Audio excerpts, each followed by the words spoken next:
आज के case studies के इस लेक्चर में बात करेंगे सुप्रीम कोर्ट की उस जजमेंट की जिसमें यह कहा गया है कि अगर आपके पास में सबूत नहीं है तब भी आप केस जीत सकते हैं। तो चलिए आज के केस स्टडीज के इस लेक्चर में बात करेंगे बिना सबूत के आप केस को कैसे जीत सकते हैं। दरअसल पति के सामने एक सबसे बड़ी समस्या होती है, सबसे बड़ी चुनौती होती है कि उसका केस पुलिस के पास दर्ज नहीं होता। वो पुलिस के पास जाता है, पुलिस कहती है लाओ सबूत दिखाओ, नहीं तो कहती है भाई आपका पारिवारिक मामला है, जाके कोर्ट में केस करो।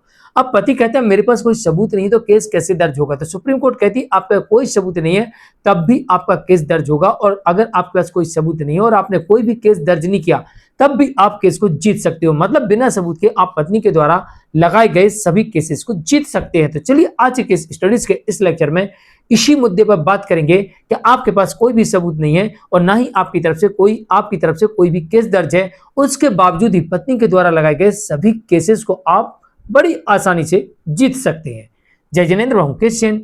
वीडियो को लाइक और शेयर कर दीजिए। चलिए शुरुआत करते हैं। और हाँ, इस तरह के जजमेंट्स पाने के लिए दिए गए नंबर पर आप हमें संपर्क कर सकते हैं।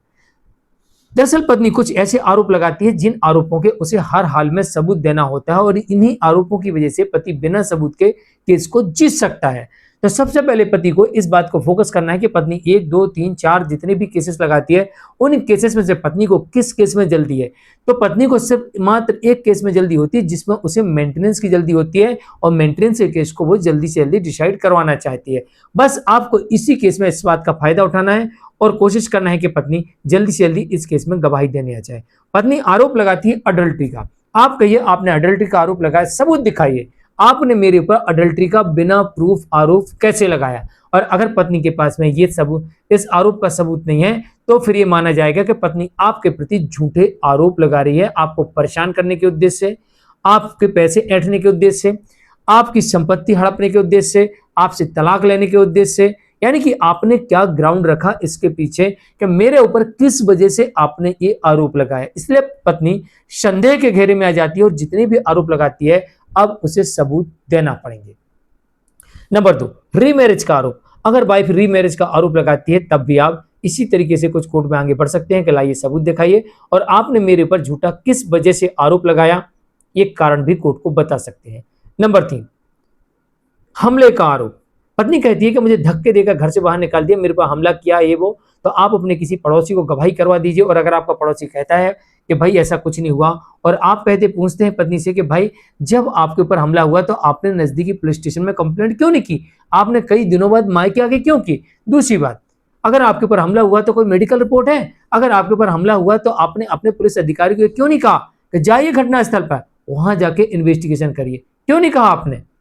तो इसका मतलब यह है कि पत्नी कहीं ना कहीं संदेह घेरे में आ जाती है कि हमला हुआ ही नहीं, ना मेडिकल रिपोर्ट है, ना कोई वीडियो है, ना गवाह है, ना तत्काल की एमएलसी है, और ना ही तत्काल की एफआईआर है, ना घटनास्थल पर जांच करने के लिए पत्नी ने पुलिस पर दबाव बनाया।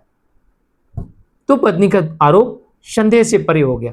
ऐसे में पत्नी जानबूझकर आपको परेशान करने के उद्देश्य से, आपकी संपत्ति हड़पने के उद्देश्य से, या अडल्ट्री में रहने के कारण पकड़ी गई इस कारण से ऐसा कर रही है। जो भी आप इसके पीछे का तर्क देते हैं और तथ्य देते हैं उसके आधार पर पत्नी यहां पर फंस जाएगी और आप बिना सबूत भी केस को जीत सकते हैं। नंबर 4, शराब पीने का आरोप। पत्नी कहती है शराब पीता है मेरा पति, शराबी है, शराब पीकर मुझे परेशान करता, प्रताड़ित करता, उत्पीड़न करता, मारपीट करता।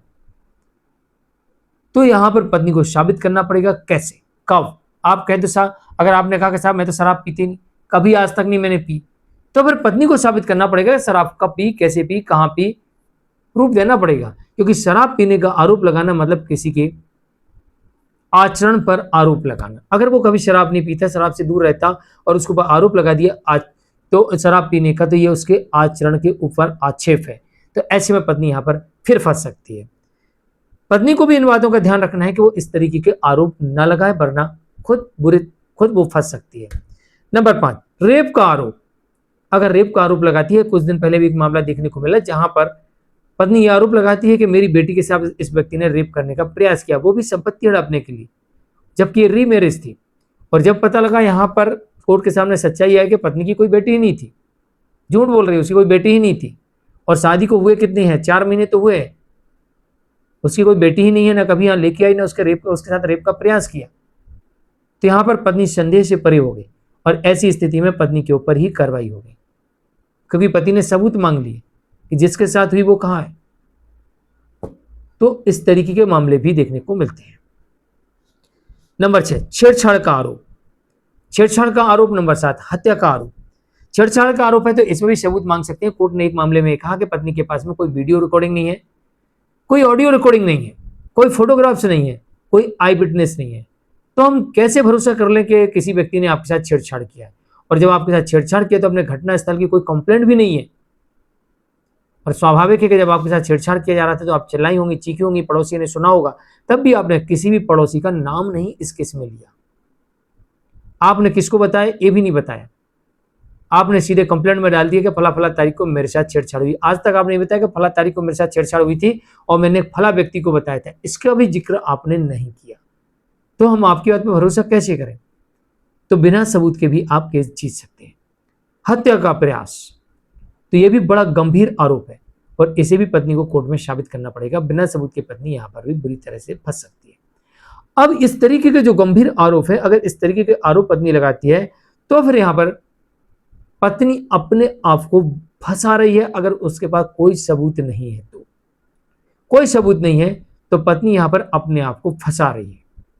क्योंकि पति यहां पर कह सकता है कि साहब मुझे ब्लैकमेल करने के उद्देश्य से ये आरोप लगाए। पति यह भी कह सकता है कि मेरी संपत्ति अपने नाम करवाना चाहती थी, इस कारण से इसने मेरे ऊपर आरोप लगाए।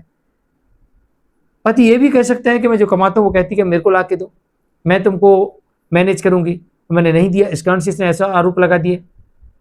पत्नी कहती है कि पति को क्या अपने परिवार वालों को छोड़ दो, माता पिता को छोड़ दो, उनको कोई पैसा मत दो, उनको मेंटेन मत करो, उनसे कोई मतलब मत रखो, अब मैं नहीं हुआ, इस कारण से ऐसे आरोप लगाए।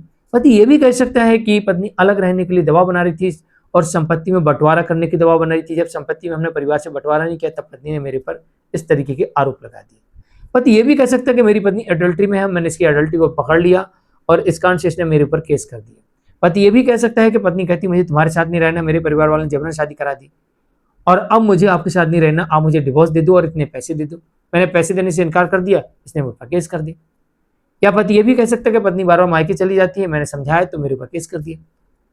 तो पति यहां पर कोई भी तर्क दे सकता है और किसी गवाह को गवाह करवा दी, या पत्नी ने ऐसा कुछ कहा था और पति ने ऐसी चीज का कोई वीडियो बना लिया और उसे कोर्ट के सामने पेश कर दिया, तो यहां पर पत्नी के द्वारा लगाए गए आरोप का हर हाल में पत्नी को सबूत देना पड़ेगा और सबूत नहीं देने पर ही मान लिया जाएगा कि पत्नी झूठ बोल रही है और झूठ बोलने की वजह से पति एक केस जीत जाएगा, पत्नी हार जाएगी और इसके बदले पत्नी खुद बड़ी मुसीबत में फंस सकती है और उसके खिलाफ भी आपराधिक मामला झूठे आरोप लगाने के आरोप में लग सकता है। जानकारी के लिए कमेंट में जरूर लिखिए, वीडियो को लाइक शेयर कर दीजिए। तो पति और पत्नी दोनों इस बात का ध्यान रखें कि झूठे आरोप नहीं लगाना है और अपना बचाव करने के लिए पत्नी के झूठे आरोपों से ही आप बच सकते हैं। नमस्कार।